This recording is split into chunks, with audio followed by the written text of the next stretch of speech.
ಯುವಕನ ಕಿರುಕುಳಕ್ಕೆ ಯುವತಿ ಆತ್ಮಹತ್ಯೆ ಪ್ರಕರಣಕ್ಕೆ ಜಿಲ್ಲಾ ಕಚೇರಿ ಮುಂದೆ ಸ್ಥಳೀಯರಿಂದ ಪ್ರತಿಭಟನೆ.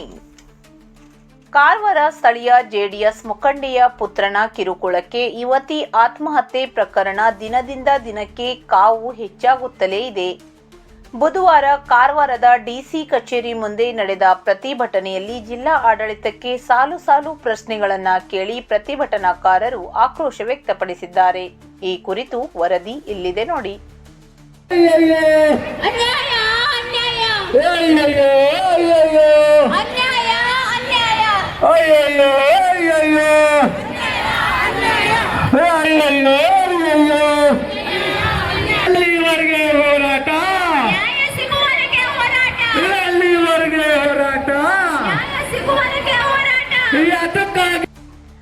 ಜೆಡಿಎಸ್ ಮುಖಂಡೆ ಚೈತ್ರಾ ಕೊಟ್ಟಾರ್ಕರ್ ಪುತ್ರನ ಕಿರುಕುಳಕ್ಕೆ 20 ವರ್ಷದ ಯುವತಿ ರೀಸೇಲ್ ಆತ್ಮಹತ್ಯೆ ಮಾಡಿಕೊಂಡು ಇಂದಿಗೆ 12 ದಿನ ಕಳೆದರೂ ಇದುವರೆಗೆ ಆರೋಪಿ ಚಿರಾಗ್ ಕೊಟ್ಟಾರ್ಕರ್ ಬಂಧನ ಆಗಿಲ್ಲ.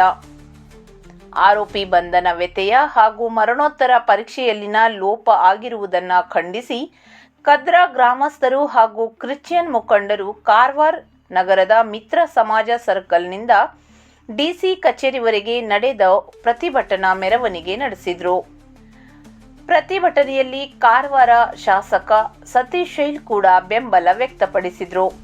ಆರೋಪಿ ಚಿರಾಗ್ ಕೊಟ್ಟಾರ್ಕರ್ ಬಂಧನ ವ್ಯತ್ಯಯ ಆಗಿರುವುದನ್ನು ಪ್ರಶ್ನಿಸಿದ ಪ್ರತಿಭಟನಾಕಾರರು ಈ ಪ್ರಕರಣದಲ್ಲಿ ಕದ್ರಾ ಪಿಎಸ್ಐ ಮಾತ್ರ ಯಾಕೆ ಅಮಾನತು ಮಾಡಲಾಯಿತು? ಮರಣೋತ್ತರ ವರದಿಯಲ್ಲಿ ಮೃತ ಯುವತಿಯ ಮೇಲೆ ಖಾಸಗಿ ಭಾಗದ ಗಾಯವನ್ನು ಲವ್ ಬೈಟ್ ಎಂದು ಹೇಳಿದ ವೈದ್ಯೆ ಯಾರು? ಆ ವರದಿಯ ಅರ್ಥ ಏನೆಂದು ಪ್ರಶ್ನಿಸಿದರು. ಪ್ರತಿಭಟನಾಕಾರರ ಪ್ರಶ್ನೆಗೆ ಅಧಿಕಾರಿಗಳಿಂದ ಉತ್ತರ ಪಡೆದು ತಿಳಿಸಿದ ಶಾಸಕ ಶೈಲ್, ಮರಣೋತ್ತರ ಪರೀಕ್ಷೆಯಲ್ಲಿ ಲವ್ ಬೈಟ್ ಎಂಬ ಪದ ಬಳಸಿರುವುದು ನನಗೂ ನೋವು ತಂದಿದೆ. ಈ ಬಗ್ಗೆ ಈಗಾಗಲೇ ವೈದ್ಯಾಧಿಕಾರಿಗಳಿಗೆ ವರದಿ ಕೇಳಲಾಗಿದೆ. ಇನ್ನು ಆರೋಪಿ ಬಂಧನಕ್ಕೆ ವ್ಯತ್ಯಯ ಹಾಗೂ ಮರಣೋತ್ತರ ಪರೀಕ್ಷೆಯಲ್ಲಿನ ಲೋಪ ಕಂಡು ಕದ್ರಾ ಪಿಎಸ್ಐ ಅಮಾನತು ಮಾಡಲಾಗಿದ್ದು, ಸಿಪಿಐ ಹಾಗೂ ಡಿಎಸ್ಪಿ ಅಮಾನತಿಗೆ ಈಗಾಗಲೇ ಹಿರಿಯ ಅಧಿಕಾರಿಗಳಿಗೆ ಬರೆದಿರುವುದಾಗಿ ಕಾರವಾರ ಎಸ್ಪಿ ತಿಳಿಸಿದ್ದಾರೆ ಎಂದು ಹೇಳಿದ ಶಾಸಕ ಸತೀಶ್ ಶೈಲ್, ಆರೋಪಿ ಬಂಧನಕ್ಕೆ ಪೊಲೀಸರು ಪ್ರಾಮಾಣಿಕ ಪ್ರಯತ್ನ ಮಾಡುತ್ತಿದ್ದಾರೆ ಎಂದು ತಿಳಿಸಿದರು. ಈ ವೇಳೆ ಪ್ರತಿಭಟನಾಕಾರರ ಮನವಿ ಸ್ವೀಕರಿಸಿ ಮಾತನಾಡಿದ ಡಿಸಿ ಲಕ್ಷ್ಮೀಪ್ರಿಯಾ, ಈ ಪ್ರಕರಣದಲ್ಲಿ ಯಾವುದೇ ಕಾರಣಕ್ಕೂ ಹಸ್ತಕ್ಷೇಪ ಮಾಡಲ್ಲ. ನಿಮ್ಮ ಮನವಿ ಮೇರೆಗೆ ಈಗಾಗಲೇ 2ನೇ ಮರಣೋತ್ತರ ಪರೀಕ್ಷೆ ಮಾಡುತ್ತಿದ್ದೇವೆ.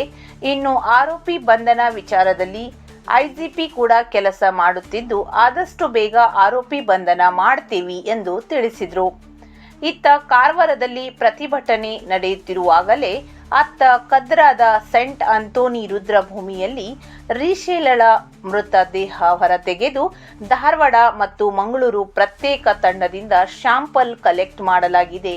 ಆದಷ್ಟು ಬೇಗ 2ನೇ ಮರಣೋತ್ತರ ವರದಿ ಬರಲಿದೆ ಎಂದು ವೈದ್ಯಾಧಿಕಾರಿ ತಿಳಿಸಿದ್ದಾರೆ.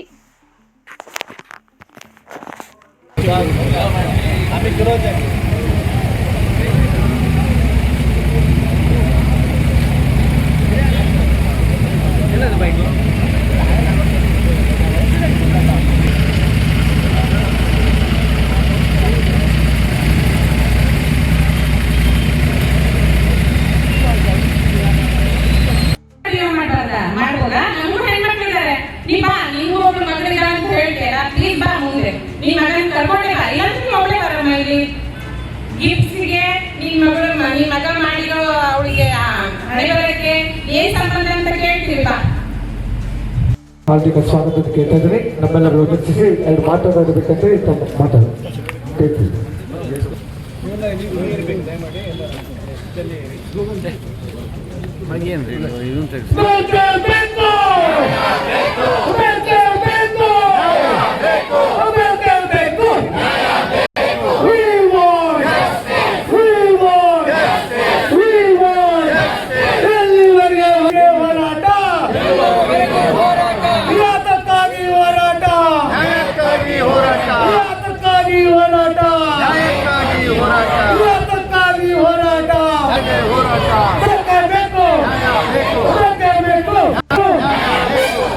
ಅಯ್ಯೋ ಅಯ್ಯಯ್ಯೋ ಬಂಧಿಸಿ ಬಂಧಿಸಿ ಬಂಧಿಸಿ ಬಂಧಿಸಿ ಬಂಧಿಸಿ ಬಂಧಿಸಿ ಭ್ರಷ್ಟಾಧಿಕಾರಿಗಳಿಗೆ ಭ್ರಷ್ಟಾಧಿಕಾರಿಗಳಿಗೆ ಕಚೇರಿಗಳನ್ನ ಮುಂದೆ ನಾವು ಬಂದಿದ್ದೀವಿ. ಇವತ್ತು ಒಂದು ಬೃಹತ್ ಪ್ರತಿಭಟನೆಯನ್ನ ಮಾಡಿ ನಾವು ಬರ್ತಾ ಇದ್ದೀವಿ. ಒಂದೇ ಉದ್ದೇಶ, ಆ ಒಂದು ಹೆಣ್ಣು ಮಗಳಿಗಾಗಿರುವಂತೆ ಇದರ ಹಿಂದಿರುವ ಭ್ರಷ್ಟಾಚಾರ ಏನೊಂದು ಇವತ್ತು ನಡೀತಾ ಇದೆ, ಭ್ರಷ್ಟಾಚಾರ, ಅಧಿಕಾರಿಗಳ ಕೈಚಳಕ, ರಾಜಕೀಯ ಷಡ್ಯಂತ್ರ ಇವತ್ತು ಏನು ನಡೀತಾ ಇದೆ. ಆತ್ಮಹತ್ಯೆ ಪ್ರಕರಣದಲ್ಲಿ ಯಾರೆಲ್ಲ ಅಧಿಕಾರಿಗಳು ಕೈ ಜೋಡಿಸಿದ್ದಾರೆ, ಹೋರಾಟವನ್ನು ಮಾಡ್ತಾ ಇದ್ದೀವಿ. ಇದು ಸಾಮಾನ್ಯದ ಹೋರಾಟ ಅಂತ ಅಂದ್ಕೊಬಾರ್ದು ಸರ್ಕಾರ.